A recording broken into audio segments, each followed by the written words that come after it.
बातमी आहे मुंबईतून। मुंबईतली मोकळी मैदानं वाचवण्यासाठी आदित्य ठाकरेंच्या नेतृत्वात तिरंगा आंदोलन छेडण्यात आलं होतं। या आंदोलनात मोठ्या संख्येने खेळाडू सहभागी झाले होते।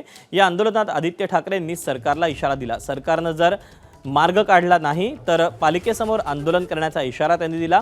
याशिवाय भाजप सगळ्या मोकळ्या जागा या खिशात घालत असल्याचा आरोपही आदित्य ठाकरेंनी केला।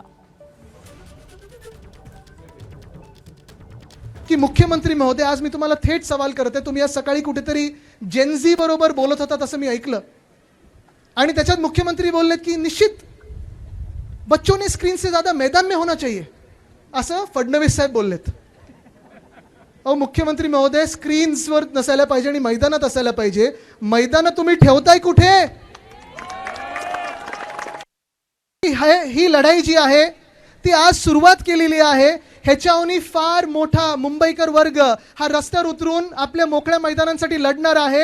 आज इथून आम्ही सुरुवात केलेली आहे। जर इथे थांबायला लावलं नाही आम्हाला तर मुंबई महानगरपालिकेच्या चौकात येऊन आम्ही सगळे बसू आणि जोपर्यंत आमची मैदानं परत मिळत नाही आम्ही तिथून हलणार नाही।